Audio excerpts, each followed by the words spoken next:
Yo, what's up? Good morning, good morning, good morning, good morning mga tropa. Alright, welcome back again sa ating panibagong vlog mga tropa. So, sa video pala na to, mag-update ulit tayo sa ating mga chikiting. So, magpapainom pala tayo ngayon ng calamansi juice. Tapos, dahil 1 week na yung mga ibang chikiting natin, magbibigay tayo ng pamurga mga tropa na. Alright, so yun yung mga magiging vlog natin. Tapos i-update ko kayo mga tropa sa mga chikiting natin na magto 2 months sa darating na February 14. Ayan, so titignan natin sila. Tapos pupuntahan din natin yung mga chikiting natin na yung mga 1 month old and 1 week na mga chikiting natin. So i-update ko kayo mga tropa at i-share ko ulit sa inyo kung ano yung mga ginagawa ko o pinapainom ko sa kanila para maging healthy sila mga tropa. Alright, yun, let's go! Alright mga tropa, yun, so bago pala tayo magsimula, shoutout muna pala sa isa nating sulit na subscribers, si Roldamar Ugatyo. Ayun, no? Shoutout sa iyo, idol. At salamat sa yung walang sawang suporta sa aking vlog mga tropa na. Alright, so ipapasilip ko sa inyo mga tropa yung ating mga 3 weeks na mga chikiting natin. Alright, ayan sila mga tropa. Ayan, no? Yan yung mga 3 weeks natin mga tropa. So healthy ang mga yan mga tropa, no? Yan. Right, so healthy ang mga tropa dahil sa calamansi juice. Yan, the power of calamansi juice. So ito pala, kakabili ko lang ulit ng calamansi mga tropa nung nakarang araw. Ay, kahapon pala ito, calamansi. So hindi talaga ako pwedeng maubusan ng calamansi. Gawa nga nung, yan yung ginagamit ko na pang vitamin sa kanila. Although mayroon naman tayong Progency saka Vitamin Pro, pero sa mga chikiting natin, ito talaga yung madalas na binibigay ko kasi yan yung sekreto ng healthy na mga chikiting natin.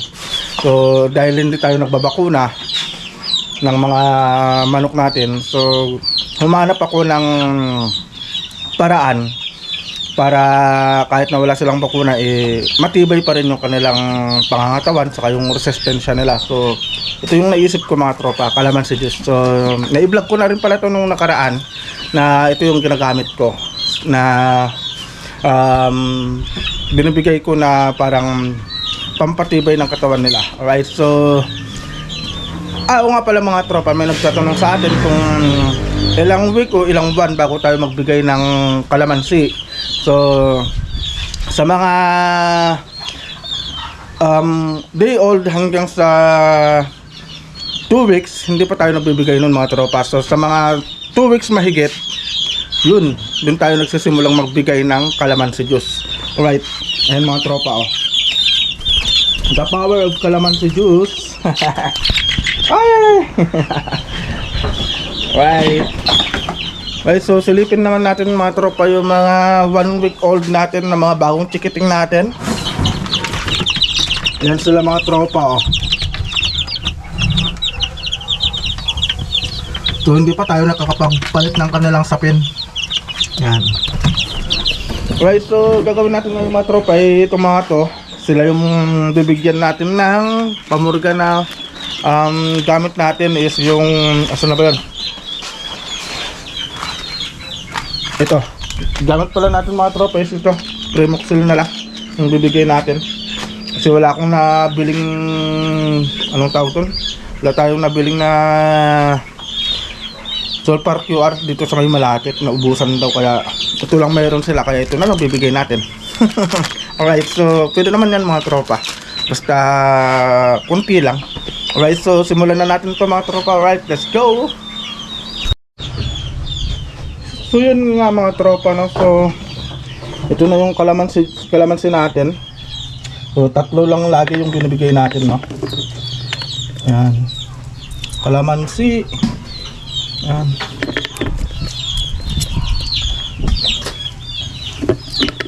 Ayan mga tropa. So, yan yung sikreto ng ating manukan mga tropa. So, kahit walang bakuna yung mga chikiting natin, healthy sila dahil sa kalamansi mga tropa. Mamaya sisilipin natin yung mga running for 2 months natin na mga chikiting. So, awa ng Diyos mga tropa, magmula nung pinakawalan natin sila, nilapag natin sa lupa, hindi naman sila nagkakasakit. So, parang effective na talaga yung kalamansi juice mga tropa. So, sa mga nagtatanong bakit hindi raw ako nagbakuna, isang dahilan dyan mga tropa is kunti lang naman yung ating mga manok. So, backyard level lang tayo. So, sabi ko, hindi na tayo magbabakuna dahil sa napakamahal ng mga bakuna na yon. Tapos kunti lang naman yung mga manok natin. So sayang din naman yung pera. So naisip ko, mas mainam ng kalamansi juice. Kasi at least ito, every, anong tawag doon? 3 beses sa isang linggo na pagbibigay natin ng kalamansi. Ito kasi mga tropa, hindi nasisira. Lalagay lang natin sa ref. Kahit na ilang linggo yung lumipas, hindi pa rin nasisira. So hindi masasayang yung pera natin dito. Siyempre, isip-isip din pag may time, di ba? Para makatipid. Kasi sa pagmamanok, talagang sa totoo lang, talagang magastos siya mga tropa. Right, so bibigay lang natin tong ating kalamansi juice sa mga chikiting natin. Nalapag ko na muna dito yung camera mga tropa kasi magliliparan tong mga to Ayun mga tropa. Yun sila mga tropa. Gustong gusto nila yung kalamansi juice. Ayun oh.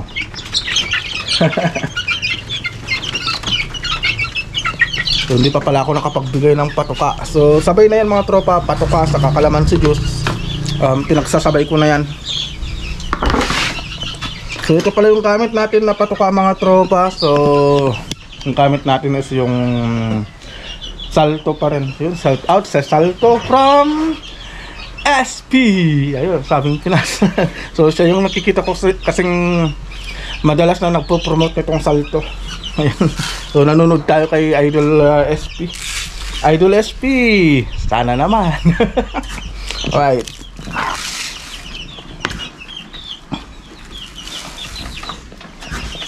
So itong gamit pala natin mga tropa is chick booster pa rin. Kasi wala pa silang isang buwan. So chick booster pa rin na Salto. Tapos pag may isang buwan na doon na tayong bibigay ng developer. So bibigay natin itong pasukan nila mga tropa. Ayan na. Ayan na. Yun. Grabe.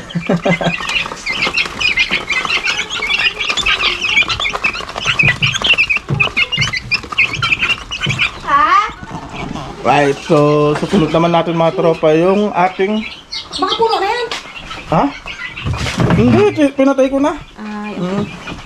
So, maglalaba kasi si Mrs. mga tropa. So, susunod naman natin itong mga week old. Ito yung mga 1 week natin. Pero yung medyo malalaki na yun, running for 2 weeks na yung mga tropa. So bibigyan lang natin sila ng Premoxil na pangpurga natin sa kanila. Right, let's go. So yun nga mga tropa na. So gamit natin Premoxil. So ganito lang yung timplahan ko ng Premoxil para sa mga maliliit na sisiw natin. Yan, napakakunti lang mga tropa. Tapos tubig, kunti lang din.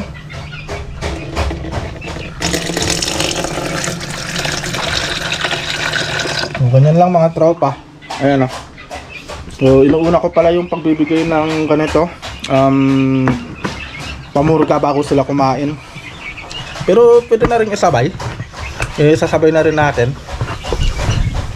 Nalinisan ko na rin kasi yung kanilang patukaan. Ayan o. So sasabay na natin yung patukaan nila. So yun pa rin yun din yung ginagamit kong binibigay kong patuka sa kanila, yung ito, salto. Uy, blessings mga tropa. Puno yung lagayan natin ng pagkain ng chikiting natin. Yan. So, powered by Salto. Yung handler natin nandito. Yan. Si Mikay. So, siya yung madalas kong kasama sa pagmamanok. Ay mga tropa. Yan na. Yung susunggaban nila yan mga tropa. Ayan na. Purga time. At bibigyan na rin natin sila ng patuka. So sa mga chikiting ko pala mga tropa, sa mga 1 week natin is ito. So kunti lang yung binibigay ko mga tropa para hindi masayang yung patuka. Hindi rin naman nila mauubos yan. Yan, so ganyan lang. Pero unlimited ko mga tropa. So unlimited yung pagbibigay natin ng pagkain.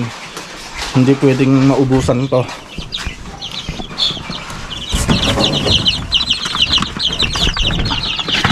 Mga tropa.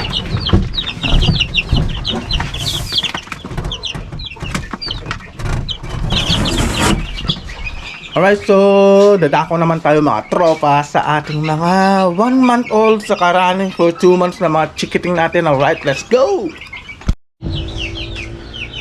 Okay mga tropa, so grabe, pinagpapawisan na ako. So sa pagmamanok pala, talagang hindi ka talagang mauubusan ng gawain, no? So alright mga tropa, ito na, nandito na tayo sa may area kung nasan yung mga 1 month old natin. So 1 month and 1 week natin na mga chikiting. So ito yung mga anak ng ating golden gray na naka-cross sa sweater. So hindi ko alam kung paano tatawagin doon. So so yun yung pinag-cross ko mga tropa, kasi nakita ko sa sweater kasi agresibo sila. Pero nakita ko dun sa gray na yun na galing sa tito ko, yung nahiram natin, is talagang mautak. May utak siya na lumaban. May sariling diskarte. Kumbaga sa madiskarte yung golden gray na yun. So pinagsama ko para agresibo na may kasamang utak. So kahit na agresibo siya, at least mautak siya sa laban. Ayan. Alright. Pag pinag-combine mo yon, ayun, sigurado baka sakaling winning line yun. So kasi hindi ko pa nasusubukan eh. Kaya baka sakaling winning line, di ba? Ayun. So yun yung pinag-cross ko mga tropa. So ito yung mga 1 month and 1 week natin ng mga chikiting. Alright. So gutom na rin itong mga tropa. Ayan sila. Oh. Golden shooter. Para ba? Ayan isang mga tropa. Right. Pero yung isa doon, astralop yan mga tropa. So yan yung nahuling napisa na astralop na manok natin. Kasi may mga astralop din ako dito. So napakalaking tulong naman yan sa amin, dahil bukod sa libre na kami sa itlog, nakakapagbenta rin kami ng mga itlog mga tropa. Ayan yung mga inahin nating mga astralop. Right, so balik tayo dito mga tropa. So magbibigay lang tayo ng kalamansi juice din sa mga to. Oh, tingnan yung mga tropa. Oh. So gutom na yan, man.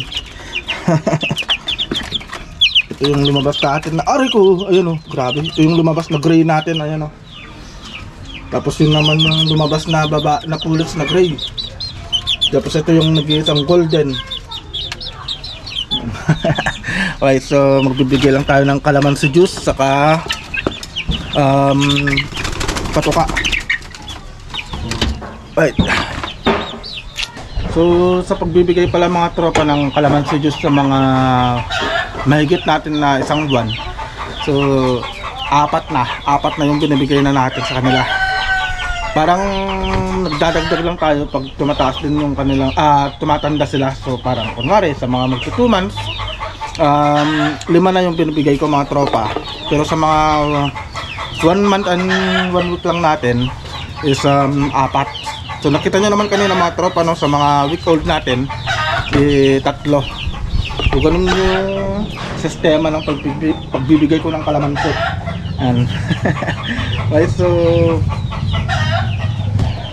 ito mga tropa, hindi to araw-araw So every parang 3 times a week lang tayo nagbibigay nito, para hindi naman masyadong maluto yung kanilang bituka. Kasi ang kalamansi kasi mga tropa is parang nakakaluto din ng kalamansi, diba? Sa kinilaw, diba? Kinilaw na naluluto yung isda, pag kinilaw na isda, diba? So, so ganun mga tropa na. So dahan-dahan lang tayo sa pagbibigay ng kalamansi. Huwag natin araw-arawin.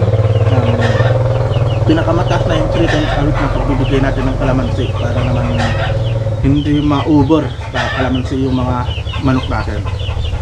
Tapos patuka din pala natin mga tropa, isang ginagamit natin is yung salto na developer. So wala na kasi akong plastic dito kasi itapon ko na lahat. So yun yung ginagamit natin yung patuka mga tropa, no? So sa salto kasi talagang gusto nila yung amoy ng salto, talagang gusto nila, kakain lagi sila. So ganun yung anong tawag dun, yung aroma ng salto. Alright, so wala na kasi akong plastic, pero nandito yung salto natin mga tropa. Ayan, yan, yung patuka natin. Alright, so yun, bibigay lang tayo ng kalamansi. Tapos mamaya sisilipin natin yung mga running performance natin. Alright,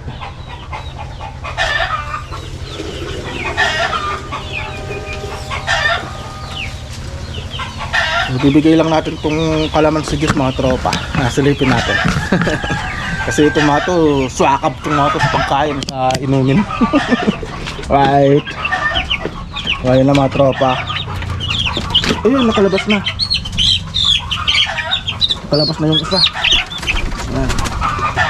Bibigyan natin ito. Ayan, kalamansi yan. Ayun, pati yung buto. Bibigay tayo ng patuka mga tropa. Naku, patay, wala yata yung sukatan ko dito. Baka nandito sa may, ayun na. Ito yung pagkain naman natin ng mga brood hen saka brood stag natin. So yun yung mga pagkain na. So marami pa rin tayong patuka mga tropa. So marami pa rin blessings. Salamat. So mayroon na rin pala tayong 280 na subscribers sa ating YouTube channel mga tropa. So sa mga hindi pa nakakapag-subscribe, sana naman suportahan nyo po ako mga tropa, para mas lalo po tayong ganahan sa pagbablog. Alright, so yun lang mga tropa, no? So bibigay lang natin tong patuka nila. Ayan, nang dahil sa salto. Ayan, grabe Kaya syempre, the power of calamansi juice, kaya healthy yung mga chikiting natin. Right, so madako naman tayo mga tropa sa mga running for 2 months natin. Ayan na sila mga tropa, running for 2 months. Ayan mga tropa. So yan yung mga chikiting natin na awa ng Diyos, magmula nung nilapag natin sa lupa, hindi man sila nagkabulutong, o magmula nung pagkabata, day 1 hanggang ngayon, hindi sila nakaranas ng bulutong, hindi sila nakaranas ng sipon, halak, o hindi sila nakaranas ng ibang sakit dahil sa kalamansi juice mga tropa. Right, so bibigyan natin sila ng patuka, tapos kalamansi juice din mga tropa. Okay, so i-ready lang natin yung kanilang mga patukaan sa katubigan. Alright, let's go! So yun mga tropa, no? So grabe, napakabilis ng araw. Hindi ko namalayan. Ayan, magtutumans na yung mga chikiting natin. Isipin na lang natin mga tropa, yung hirap ng pagbibreed, no?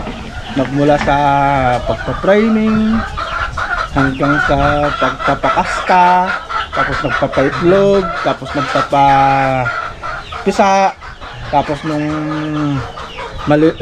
nakapagpapisa na tayo, di ba?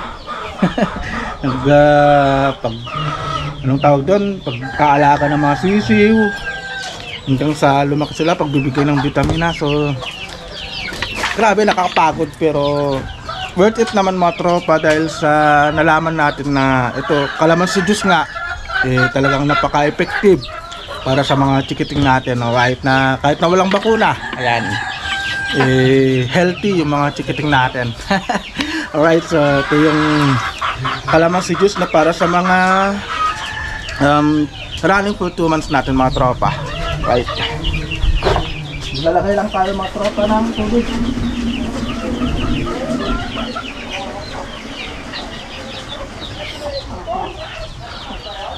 Right.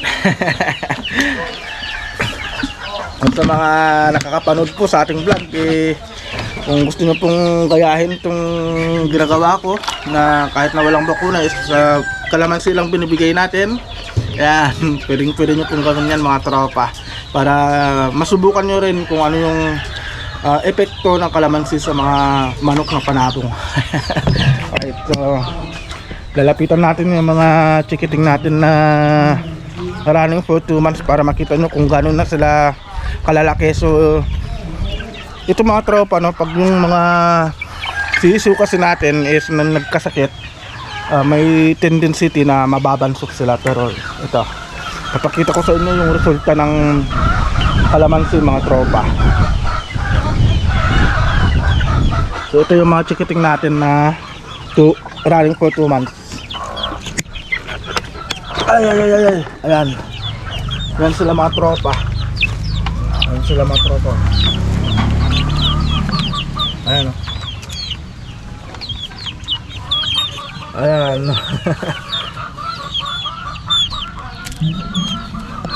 O, diba? Running for 2 months pa lang yan mga tropa, pero grabe, ang lalaki na. Ayan, oh. Ayun, tumutubo na rin pala yung balahibo nun mga tropa, oh. So nung nakarang vlog natin naglipat tayo ng mga sisiw, gawa nga nung yun nga, nagpi-feeder picking sila dahil maliit na yung kanilang kulungan. So dito natin nilagay sa mas malaking kulungan. Ayan. Right mga tropa, no? So yun lang yung vlog natin. So nag-update lang tayo sa ating mga munting manukan mga tropa, sa mga chikiting natin. And the power of calamansi juice is ayan na yung resulta. Hindi sila nagkasakit. Ayan. Tapos healthy yung mga manok natin. Kahit na wala tayong bakuna, nagawa natin ang paraan. Nakahanap tayo ng way para maging healthy yung mga manok natin. Alright mga tropa, so yun na yung vlog natin. And good morning sa inyong lahat. And ayun mga tropa, salamat po sa inyong walang sawang suporta. Alright, so dito na matatapos tong vlog natin, and see you po sa next na vlog natin mga tropa. Alright.